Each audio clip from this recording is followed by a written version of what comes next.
Hey everyone, before we start the show, I just want to put some really quick context into everything. When we get around to Jared talking about sports, the Antonio Brown accusations hadn't come out yet, so just for the sake of context in the way that conversation goes, I just wanted to throw that out ahead of time. Just to let you know, but enjoy the rest of the show.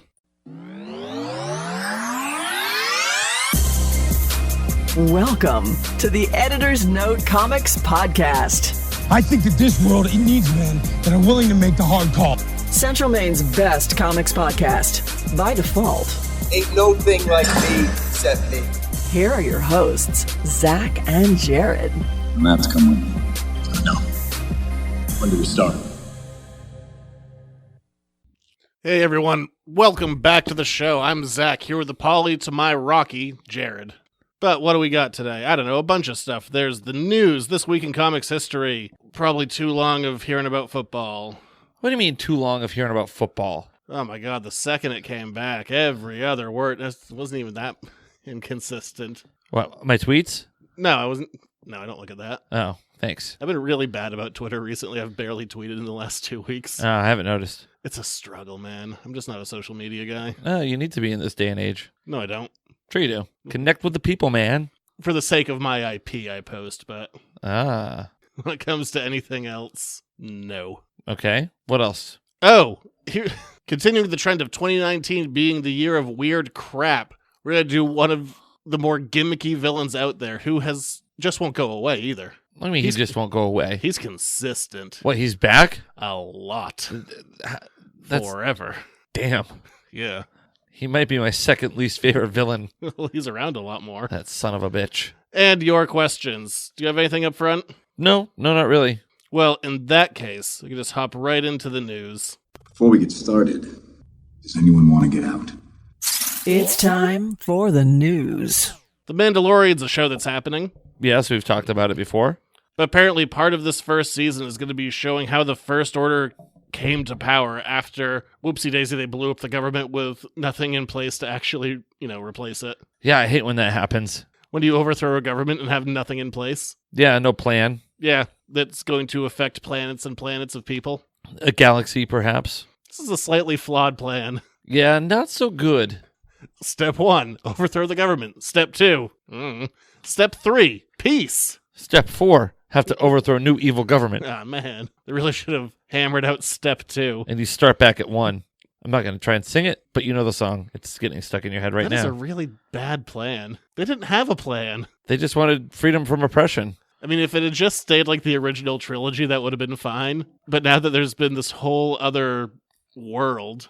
Yeah, it's kind of like the in the movie The Life of Brian, where the People's Front of Judea, or they're the Judean People's Front, I can't remember.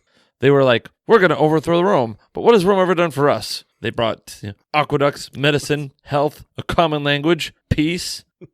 It's the same thing. It's a good movie. It's a great movie. Yeah. Romans, go home. Conjugate the verb to go. I want it written all over the square in the morning, or I'm going to cut your balls off. I'm not surprised this is going to be a big part of it, just kind of showing how, maybe things are like the Wild West now that there's no one to really enforce laws. Will there be more Mos Eisleys? I'm sure there'll be other bars. They love going to bars. Also, they're going to be on Tatooine, so yes. Could we find a more wretched hive of scum and villainy? I mean, they kind of did that again in Force Awakens. Like, look, a different one. No, that wasn't as scum and villainy-ish. That seemed like an actually pretty reputable place. I don't know. They got turned over immediately, and then it got blowed up. So we'll never know. It still felt kind of, decently reasonable. It at least had a lady with a crush on a Wookiee. Well, who doesn't have a crush on a Wookiee? More news around the Spider-Man movies. Sony has said the door is closed for the time being, and the Russo brothers came out and said that they were not surprised that this fell apart at all. Yeah. They were like, kind of a bummer. It's something that, people didn't get to see. Obviously, behind closed doors was how hard it was to actually hammer that deal out and get two big companies that have a ton of IP and a ton of money riding on the line to actually play nice. Like, we saw how hard it was, and that's why we tried to wrap everything up for that story, because we didn't think it was going to keep going. I'm kind of bummed. I want to know what was going to happen now that they've outed Peter. I'm sure they'll probably pick up that story point, but just ignore everything else. I don't know. Hey, he got another good movie in there, so the cliffhangery aspect is now kind of annoying, though. A little bit. Like, before it was like a hook. I was like, oh my god! But now it's like, Now I'll never know. Now they can refer to him without ever officially addressing him like, oh yeah, the kid went into hiding after people found out. Yeah. There we go. Wrote that line. Good job. Pay me, Disney. Wow. Ooh, he needs that Netflix money. I don't know. While these are big billion-dollar companies, at the same time, I still think I find it hard to believe that they won't be able to hash something out in the next couple of years. I'm sure they will, but they don't owe you anything. No, 5 good movies, I can live with that. Yeah. 4 good movies and 1 that's fine. Yeah. It can also just, they can, like you said, the ending is now written itself if they ever need to, like, whatever happened to Spider-Man? Oh, yeah, he went into hiding. They can't say that name. Whatever happened to Peter Parker? Whatever happened to that wall crawling boy? Yeah. Whatever happened to that guy that was really young and, supposed to be the next franchise banner carrier? It's Rhodey now.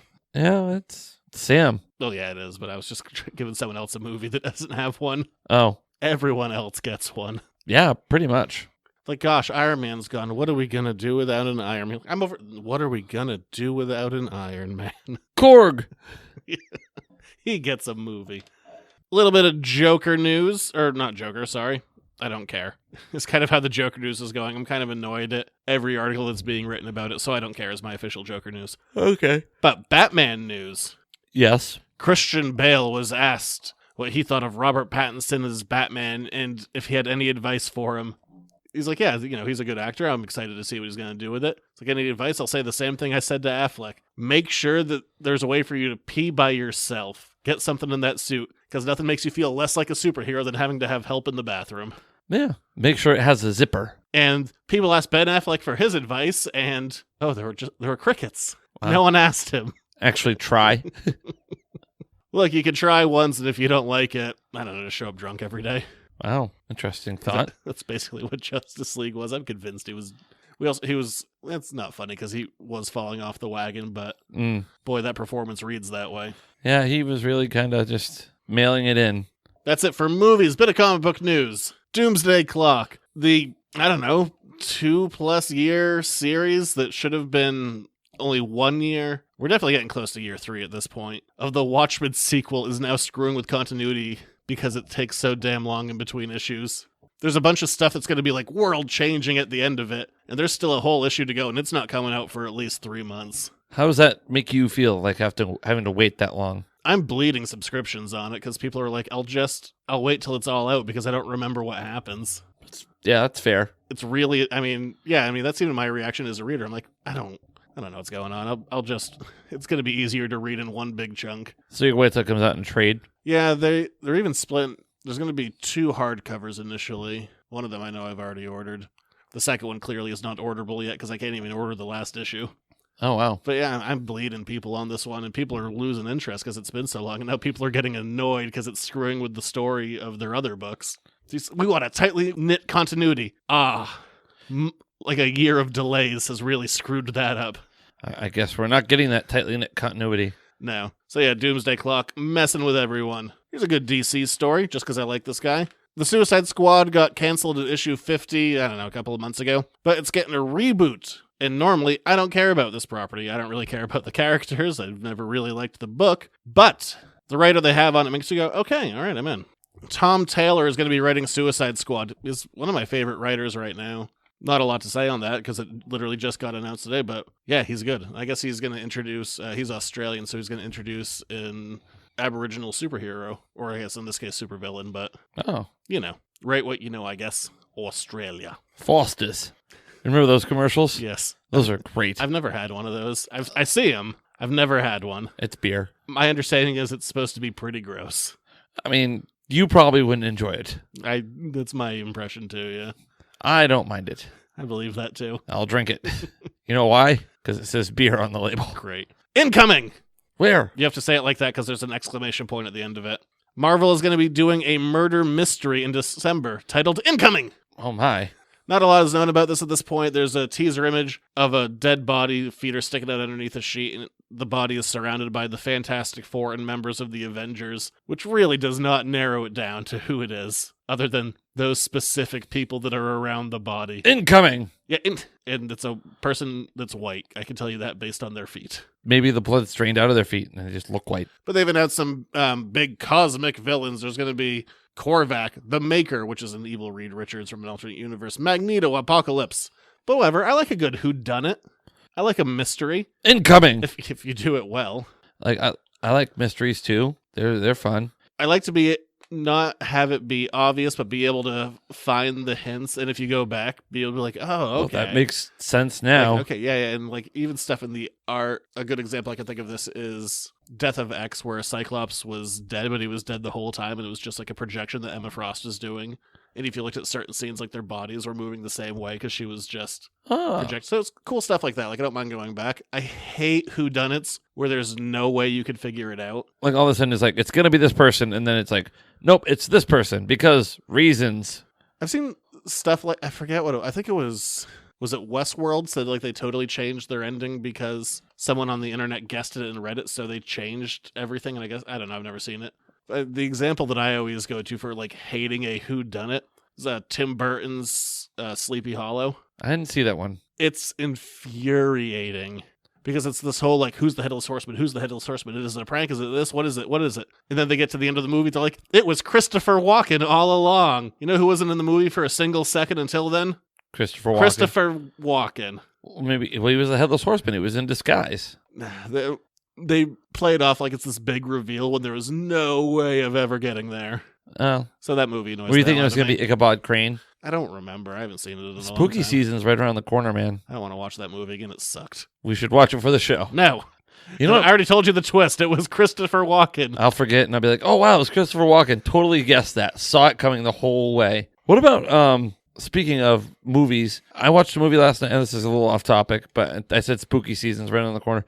Had never watched the entirety of the movie. It was on TV the other night, and I watched it, and I was really entertained. Zombieland. Yeah, it's a good movie. Do you know there's a Zombieland 2 coming out? Yeah. Double tap. Yeah, I think we brought it up when it happened. Oh, maybe. Or when they did a trailer for it. Yeah, I'm all about it. Yeah, I want to watch it now. I enjoyed it. Woody Harrelson is a national treasure. That's really the movie that kickstarted it back up again, because he had kind of gone away. Yes. And as soon as Zombieland happened, everyone was like, oh, right, we like him. Yeah, he was in Cheers and White Man Can't Jump. He was in a bunch of stuff in the 90s. Then he kind of went away for most of the 2000s. And then when Zombieland happened, it was like career resurgence in a big way. Yes. Because he was a lot of fun in that movie. That movie was really, really good. Jesse Eisenberg was good in that movie. I know, he wasn't totally insufferable yet. Wow. Emma Stone. Yeah, I generally like her and everything. Yes. I think La La Land's a little overrated, but whatever. Beyond that, it's not she's even bad in that. She's good in it, but I brought it up then. A little bit more comic news. Doctor Strange is going away, but hey, Doctor Strange is coming back. Wow. Yeah, because you need to have number ones, because otherwise people don't pick up books. Going to be by the same writer, Mark Waid. He's going to be launching Doctor Strange Surgeon Supreme. Oh, wow. A good medical drama like ER or Chicago Hope. I never really watched medical dramas. Oh. I saw some of House. House is really good too. Good call on that. Should have included that. So a good medical drama like ER, Chicago Hope, or House. Well, thank God you saved it. Thank you. But yeah, it's essentially what if, it's not a what if story, but it's really hard to use that turn of phrase without sounding like it's a what if book. But what if, Doctor Strange's hands hadn't been destroyed and he continued on as a doctor? What if, indeed. And last bit of comics news, Donny Cates, very hot writer, sells really well. But he's been doing a bunch of cosmic-esque books since like 2017, most of which have done really well. Thanos Wins, Death of the Inhumans, Silver Surfer Black, Cosmic Ghost Rider. He's been doing Guardians of the Galaxy, but it came out today that the culmination of all those stories, which are relatively intertwined, yes, is all coming to a head to kind of wrap up everything in Guardians of the Galaxy number 12. So if you've read any of those other books, I don't know, probably hop on Guardians. It's pretty good. It's big, fun space stuff. Yes, with a hot writer. Well, there's a hot rider. It's the Cosmic Ghost Rider. Yes, fair enough. But that's it for comics news and all the news that I can think of. Did I skip anything? No, I didn't. So from there, we're going to move on to this week in comics history. Superhero landing coming up. This week in comics history. Holy crap, was this a big week for comics history. I had to cut a lot of stuff. You said that every week. No, some weeks they're small. Oh, there's always something big that happens. I mean, there was just a lot. Had to get choosy with this list.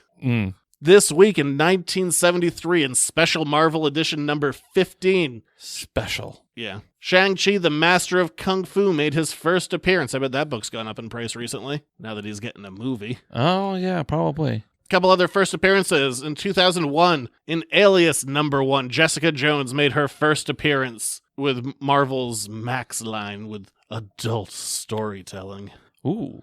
In 1982, Marvel had a graphic novel series going on before they just, were releasing graphic novels. So in Marvel graphic novel number 4, The New Mutants first premiered.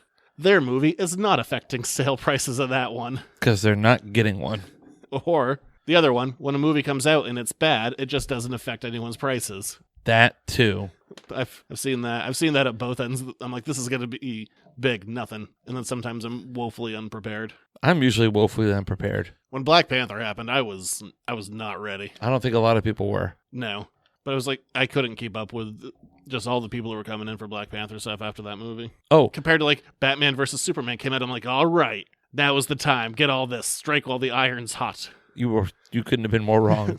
Very tepid. By the way, speaking of Black Panther, it was Michael Bennett, who plays for the Patriots, when they do the little player introductions on the bottom of the screen. Mm-hmm. And they usually like, Tom Brady from Michigan. He's like, Michael Bennett, Wakanda forever! Just always think of that, or I guess multiple Key and Peele sketches. Yes. It was just a dial-up tone. I think that was my favorite. Oh, the dial, the internet dial tone. Yeah. Like Buckshank McGraw. Ultimate Spider-Man first appeared this week in 2001, kicking off the Ultimate Universe. Is the regular Marvel Universe too confusing for you? Well, this is going to be a nice streamlined one that won't be confusing at all. Wrong. Got very confusing, and then they had to blow it up. So, a couple other quickie first appearances. The Scorpion first appeared in Amazing Spider-Man number 19. A private investigator is hired by J. Jonah Jameson to hunt Spider-Man in a scorpion suit, but then he can't get out of it, and then he goes after Jameson. It's a fun time. Oh, wow. So it's not to be confused with The Scorpion King, that really bad CGI movie with The Rock. Yeah. Yeah, that wasn't a good movie. Talk about overcoming adversity in your movie career. The Rock is that. I know. Speaking of Inhumans, the Inhumans first appeared in Fantastic Four number 45, written by Stan Lee and Jack Kirby. That TV show also did nothing for that book, but that's a pretty pricey book anyway. And then let's move on, because I guess it's September. This is when things premiere on TV. Or it's when they used to premiere on TV. Yeah, it's when they usually do. Before they had mid-season breaks and... I mean, now there's no time off. Like, a show can premiere at any given time. Yeah. Their new fall lineup. Nope, there's no such thing as a new fall lineup anymore. Not really. Let's start back in the past. The Spider-Man animated series came out in 1967, premiered this week. Still one of the best theme songs of all time. Plus the best meme generator of all time. Also that. The show mostly adapted early Spider-Man cartoon, or early Spider-Man issues pretty faithfully. I mean, the animation isn't great. The voice acting is very 1960s. But the theme is awesome. It is. I mean, it's still being used in those new Spider-Man movies. I love hearing that big orchestral version of it. Like, why mess with this? He does whatever a spider can. Yeah, seminal show. Moving up a decade and a half.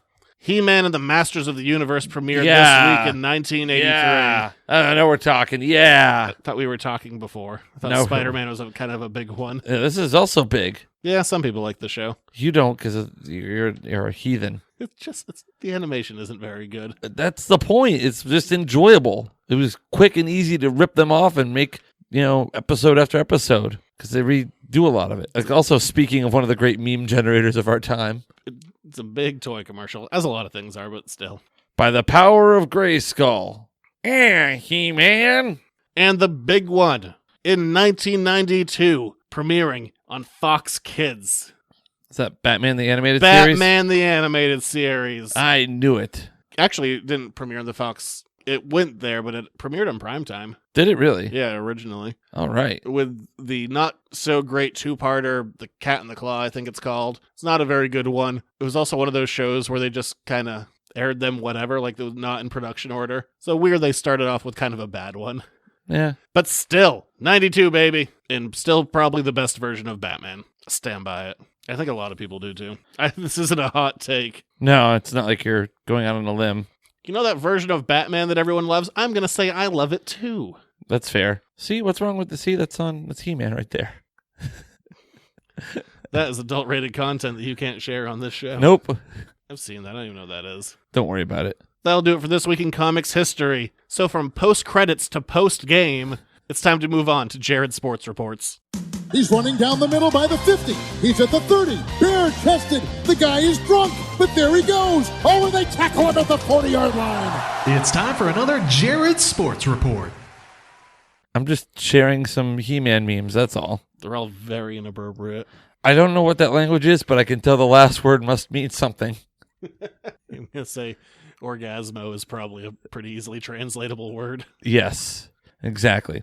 Anyway, the Jared Sports Reports. We'll start off with some relatively big news before we get into the actual exciting and fun news. The Boston Red Sox have been eliminated from the American League East, officially eliminated from the American League East running, and they are pretty much on the verge of being eliminated from the wild card. They are 8 games back of the Oakland Athletics. Their elimination number is 11, so any combination of 11 Athletics wins or Boston Red Sox losses, and that's pretty much it. So they're pretty much done. They're going to miss the postseason after Didn't someone winning get fired? I'm getting there. After winning the World Series just a year ago. So Dave Dombrowski, who is the president of baseball operations, essentially the GM, was fired, and they're going to be getting a new search. He was not there very long. Granted, he did bring them to a World Series title, but he also pillaged the farm system and really kind of a lot of work to be done for the next GM of the Red Sox. So they're pretty much done. And it was kind of a news dump by the Red Sox. They kind of hit it over the weekend. They kind of snuck it out. Actually, on Sunday night, they mentioned they were firing Dombrowski while the Patriots were dropping their banner number 6. And then to kind of make things even, a little more suspect, Monday night at Fenway Park, guess who threw out the first pitch? To help, Ortiz. Yes, to be another diversionary tactic. Oh, you're mad at us? Here's somebody you love in his first appearance since getting shot in the Dominican Republic. You may remember her from such things as being in the hospital. Yes, or, being shot up in a Dominican nightclub in a case of supposed mistaken identity. It's a hard man to mistake. Allegedly. Alleged mistaken identity. Now let's get to the good stuff. The New England Patriots made a big splash before they even started their season officially. What if I told you that the Patriots hosting the Steelers, the only 2 teams that have won 6 Super Bowls, hosting them on Sunday Night Football, giving up banner number 6 would be a secondary story for the Patriots to start the season. This is a saga. You bet it is. So Antonio Brown, over the weekend, over the course of 48 hours, goes from getting fined and suspended by the team and not playing on Monday Night Football to being reinstated by the team, playing on Monday Night Football, releasing a video on YouTube of a phone conversation he and John Gruden, his coach in Oakland, had with weird clips of family and kids over it, to him getting released outright by the Raiders and then being signed that same afternoon by the New England Patriots on Saturday. So in the course of 48 hours, he goes from not playing to not even being on the team to going to an AFC rival. And I've heard rumors that this was all orchestrated by a marketing firm. So if you want to get out of here, we can show you how.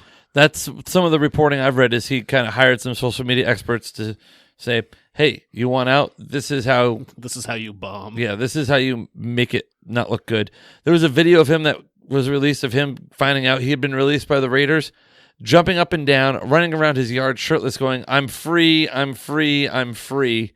Actually, I think the word he just used was freedom. Yeah, baby, freedom. But the Raiders did exhaust options. They tried to trade him. Nobody really wanted to take chances on him except for the New England Patriots. I saw on Twitter before he got signed, that was all that when I clicked on it, that was just the entire thing of his name of the Patriots was just people predicting it and also pleading that it wasn't going to happen. Yeah. So essentially, if you go way back, he wanted to get traded from the Steelers, and one of the places he wanted to go was New England. But the Steelers were like, we're not going to trade him to a conference rival, so we're going to trade you to Oakland instead. Pittsburgh got Oakland gave up a couple of picks.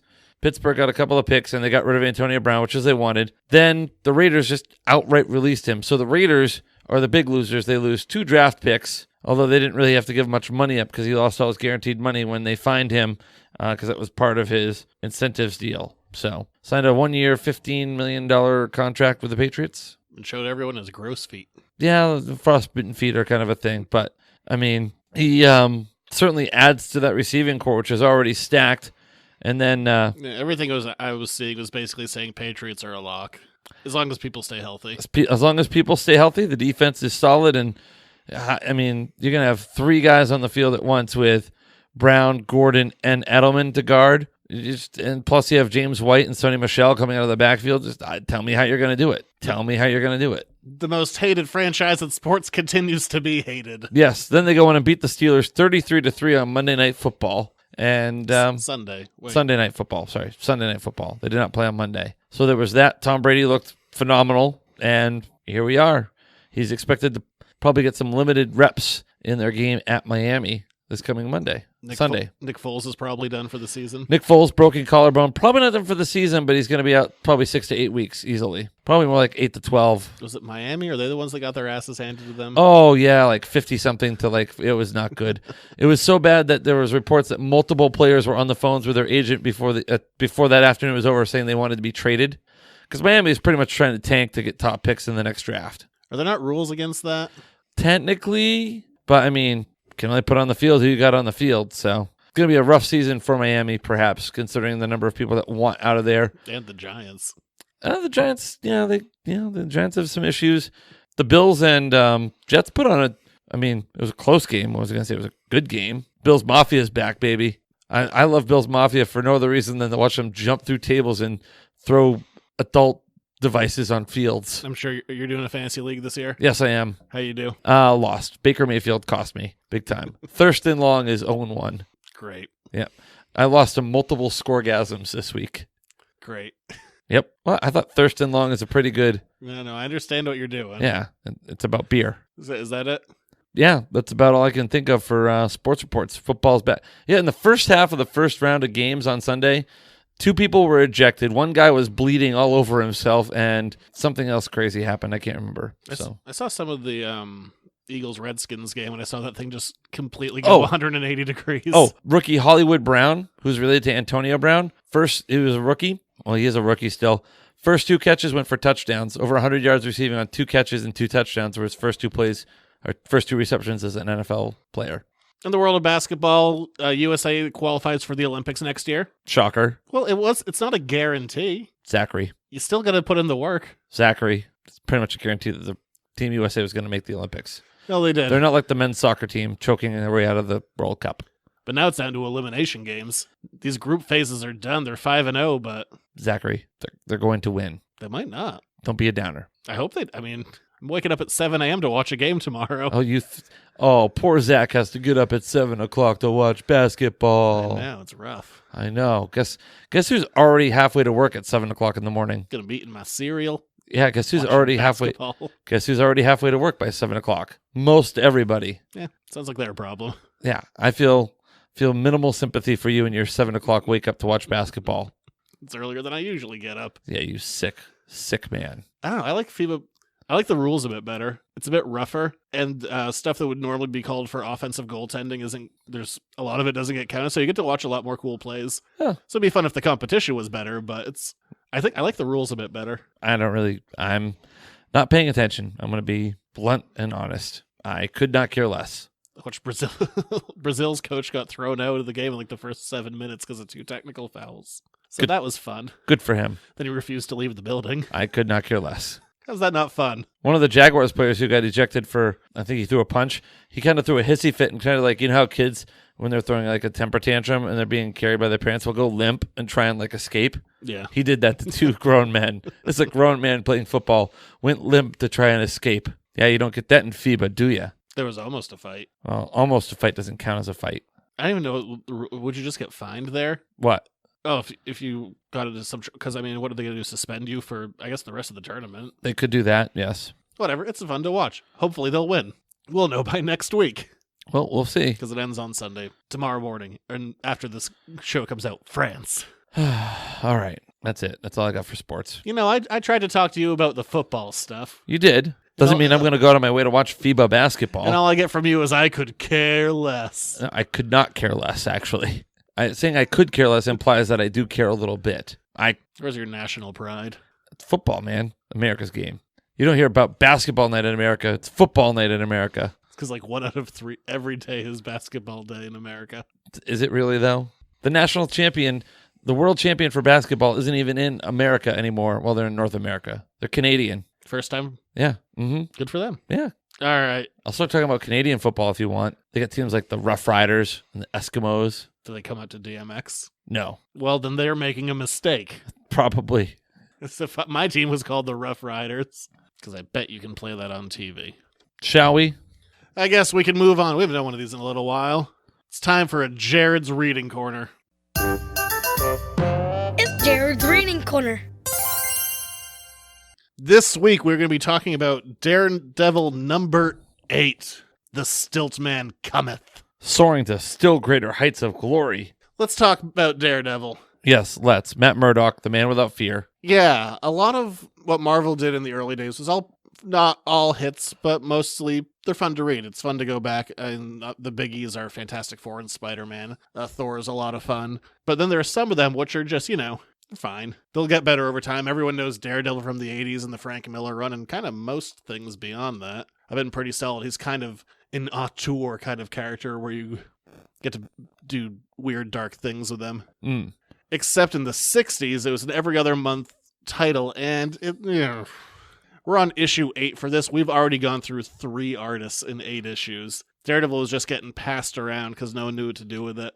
The big issue came from the co-creator, Bill Everett, was kind of a big-time alcoholic. So, yeah, he only did 1 issue. The co-creator got 1 whole issue in because he couldn't hit his deadlines anymore. Wow. So kind of depressing. In Daredevil's Rogues Gallery, for a very long time, some of them have survived, like the Gladiator, the Owl, but not great overall, because this sucker, we've already said the name, the Stilt Man. Oh, this guy. He's one of Daredevil's most reoccurring villains. It's mostly used as a joke now, but holy hell, they tried to introduce him like he's something special. No, he's not. He's just a guy on stilts. Yeah. Not even stilts. He's a guy with mechanical legs that make him go up in the air. Yeah, hydraulic legs. I want to know where he keeps all the rest of the abilities of these legs. They're so tall. They look like they'd be structurally insufficient. For him to be able to go to those heights, he could not walk with those legs. No, I think to take a step, you would have to fully, almost entirely retract one of them before getting it out. Has no knees. No knees. But Daredevil, you know what he's about. He saves a young girl. Yes, he does. From a car that's out of control. Yes, because it's driving itself. Those damn Google driving cars. It's just a nail. Yeah. A nail in the gas pedal. Here's what I want to know. The person who did this, they cut the brakes, smart on them so it doesn't stop itself. But then they nail the gas pedal to the floor. The thing's going to start driving. Yeah. Supposedly down streets that, aren't all straight, that have some curves and bends. How does this thing continue to track forward? Well, that's New York, baby. Grid design. But more importantly, the person who nailed the gas pedal down, wouldn't they be in the vehicle when it started to accelerate? Well, then they just got out on their stilts. I don't buy it. I don't buy it. There's got to be a better way. What I don't buy is Daredevil starts driving this car. He's blind. He's got the power of sonic location. What I don't buy is the fact that there has to be a limit to that. He's hanging out of the vehicle while driving it. That's more unbelievable. There's also a bomb. Yeah. It doesn't matter. And not only is there a bomb, there's also a whirlybird. I like how the bomb, he's like, it's getting louder, so that means it's closer to detonation. Is that how that works? Hey, according to him, it is. I don't think it is. There's going to be a lot of things, according to him, in this I don't think are real. Probably not. So meanwhile, while this is happening, this asshole Stiltman is robbing a helicopter. If they just give him a briefcase full of cash, they're why don't the people in the helicopter just fly away from him? I would think they're faster. Take a slight left turn. Yeah, exactly. Avoid him altogether. Oh, look, a man on stilts. Oh, man, he's really stationary. Yeah. Instead of giving him all of our money, I don't know, go anywhere else. Let's go higher. Let's fly into him. But Daredevil figures out that the car exploding was just something to distract him and the police, and he goes and he uses his...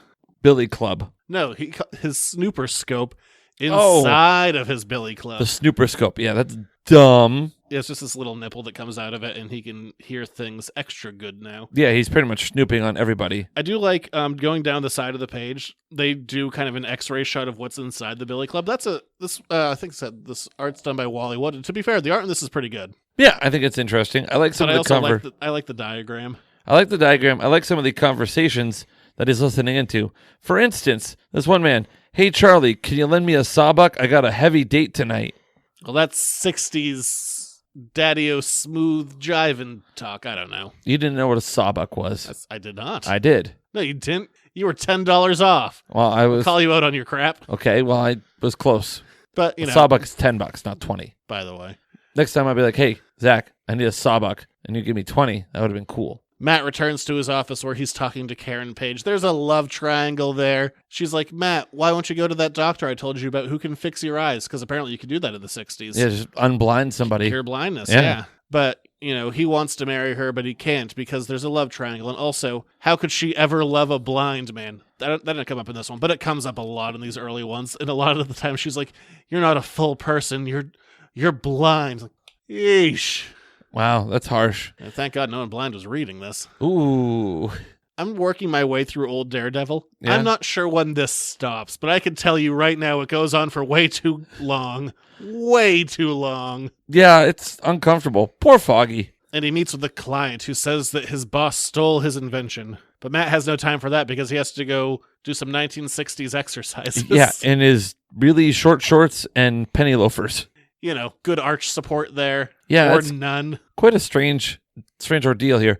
I do, again, like they do a little cutaway. You get some neat exposition about his secret apartment, which he's lending under another name. How convenient for him, though, that in Hell's Kitchen, it's a secret apartment with a secret sliding bookcase and a gym built in the basement. How convenient for him. But he decides to go out and find the stilt man. But he has a bunch of tech inside of his helmet. Bet you didn't know that. But not only did you not know that, did you know that the reason he has devil horns is because they're radar antenna? I didn't know that until I read this. Lame. That is lame. No, it's not lame. It's so super lame. Oh my God. Boy, that really just... Your credibility is fallen. Poor Daredevil. But whatever, he doesn't know who really stole from who, technology-wise, from his new client. He goes out and he finds the stilt man. My God. The stilt man is, I don't even know what he's doing. He's just walking around town. He's going to steal stuff. That's kind of his deal. Being very conspicuous is his plan. How can I make sure everyone sees me stealing everything? I know, be taller than buildings. Yeah. Also, I can get a quick escape that way. There's one panel in which I can only assume it's the Brooklyn Bridge that he's stepping over. How is he not going to fall over, first of all? Because his legs are way too far apart. He should trip a lot. Yeah. Also, he's going to have to step over this bridge, but his weight is not going to be in a position that he can do anything about it. Because, again, he has no knees. Daredevil falls off of his leg because it's slippery. He has a slippery little leg. Well, no, in Daredevil's defense, he did drop some lubricant down his leg. Slippery little leg. Yeah. It's like Stiltman peed his leg. But I guess, he stops chasing Stiltman and he goes back to his office with his client and he's like, "We'll find out who has my stolen technology now." And they go to his boss's house only to find the Stiltman legs. What a coincidence. Yes, Mr. Caxton of Caxton Laboratories. And Caxton's like, "What the hell are those?" And Daredevil's client, what's his name? That guy. Mr. Day. Yes. Wilbur Day. Wilburdash. Yeah. So anyway, Caxton comes out with a quote, recoilless gun. That's impressive. Yes. No recoil on it. Just a lot of fun technology in this book. Yeah, but here's the twist. Day strikes him down. He's like, "Aha, these are my legs all along." Not really, but he just figures Daredevil can't see him. Hit him, and then he's gonna hit Matt. And Matt's like, "Gotta take one for the team here." Because he doesn't know that I know. He's just trying to frame his boss. So Day puts on his Stiltman legs, walks away, doesn't put on his full costume, so he looks extra silly. Yeah, but he also takes and steals a particle shrinking ray, which is what he really wanted all along. So he can shrink things into non-existence. Yeah, why not? Because why, yeah. Daredevil chases him, keeps on shrinking things. He's like, "No one can stop me with my tall legs." Oh, we forgot to mention this one scene where he uses his tall legs and a vacuum cleaner to vacuum out people's money. To which I go, "Is that a blanket vacuum cleaner?" And he said, "Yes, it is." It was. It's his Kirby. It is. Better than a Floby.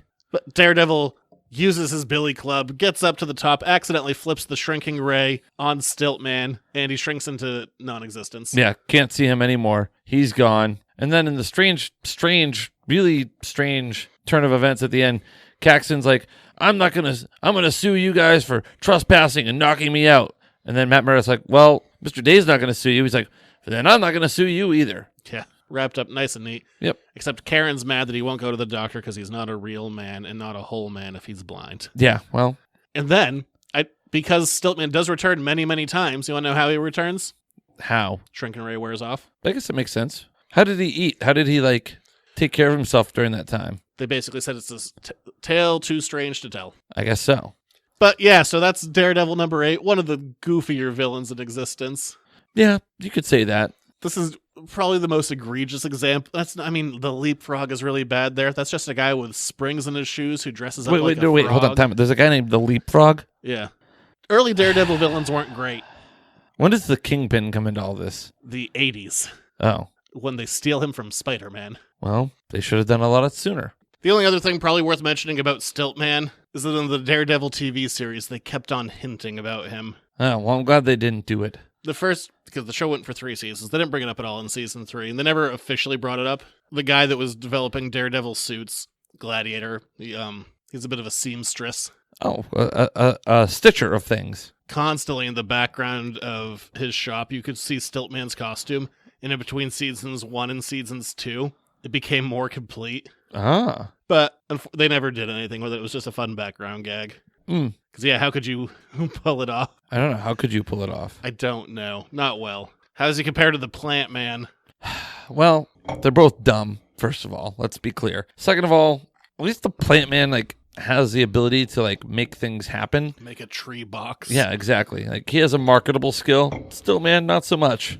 He did have bulletproof armor. That's something. It's true. He had bulletproof armor, and he had that. He had a really powerful thing. vacuum. Yeah. I mean, more like, home cleaning man, maybe. Yeah. High-rise apartment man. Maybe he could go to a rough neighborhood, clean people's houses, don't have to worry about getting shot. That's a good point. Yeah. He can, get to those hard-to-reach places that the hose might not be able to reach. You'd probably have to go up, maybe a foot. Well, I mean, still. Because we have really high ceilings. Exactly. There we go. If you had vaulted ceilings, maybe he could do windows. Look at this vacuum, turn it into a little squeegee and do window washing. Many practical things the Stiltman could do. Yes. But, yeah, so that's it for that. It's not a great issue. Early Daredevil, I can't recommend it that much. They recycle the same 6 villains, and none of them are very good. That's why he always wins. It helps. Sometimes a Spider-Man villain shows up.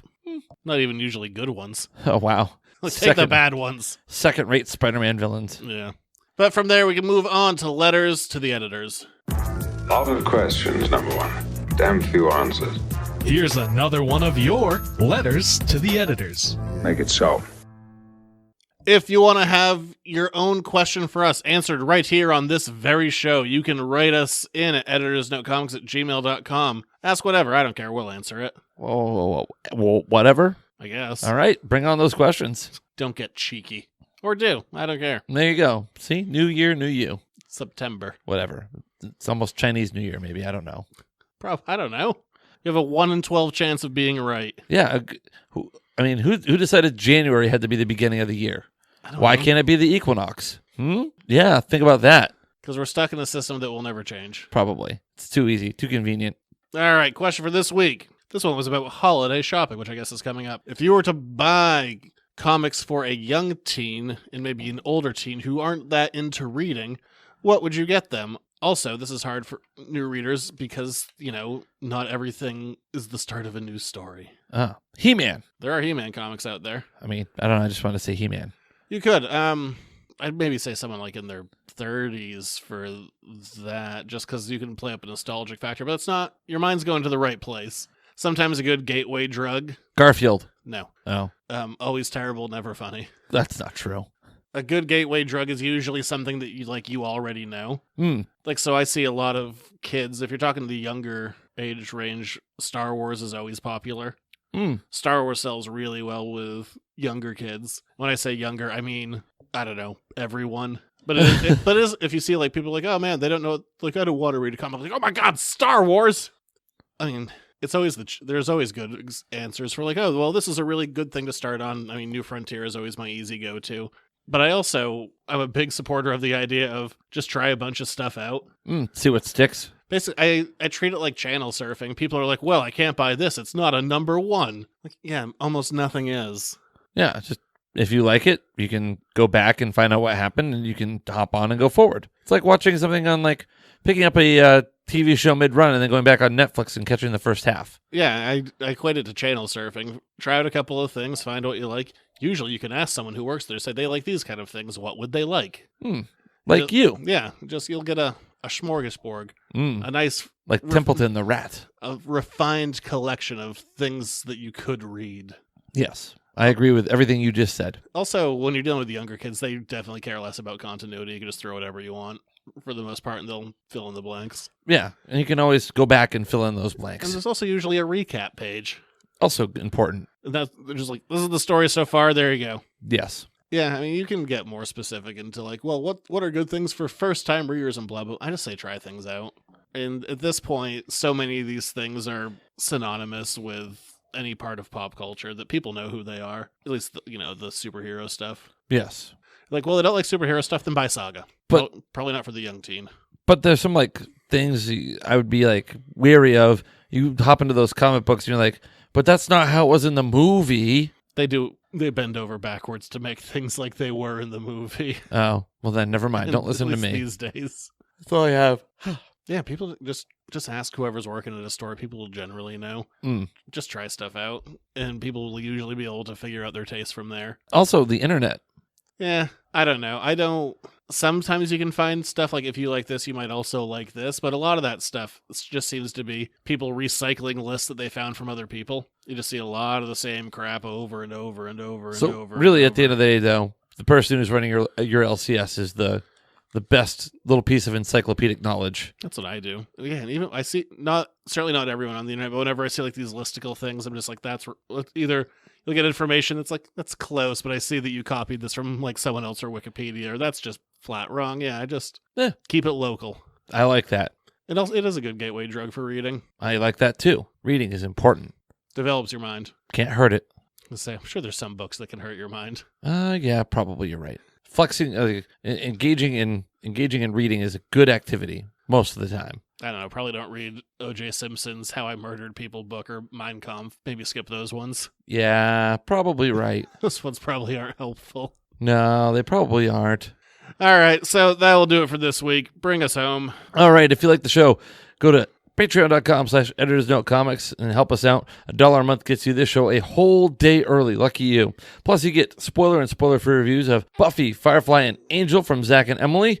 That's some really good stuff there. And if you're ever so lucky, maybe a Buffy back issue bin here and there, too. So there's one up right now that's not coming out until later. Ooh. And another one getting recorded in the next couple days. Ooh. It won't be coming out till later for everyone. Nice. You can visit Zach 210 Water Street in Hollowell, or you can find him on the road. He's going to a Comic-Con this weekend in New Hampshire. Yeah. Where in New Hampshire? I don't remember. It's Granite State. Manchester? Maybe? Manchester. I'm being told Manchester. Not by me. Oh, no, I heard upstairs. Oh. The brains of the operation is saying it's Manchester. Cool. There you go. So Manchester Comic-Con, the Granite State Comic-Con, and that's you'll be there Friday, Saturday, and Sunday? It's only a Saturday, Sunday show. So you'll be there Saturday and Sunday, but you might be out and about Friday night in Manchester. That I will. There you go. I got the hotel. See? So you might be able to find Zach. So actually, I won't be out and about. I'll probably go to dinner and then, get a bottle of wine and go back to the hotel. Oh, is this where you asked me to watch your dog? No, I'm covered. Oh, okay. The store will be open, though, while you're gone. Yep. And normal hours, Friday, Saturday, not Sunday. Still normal hours for Sunday. Yeah. Non-existent.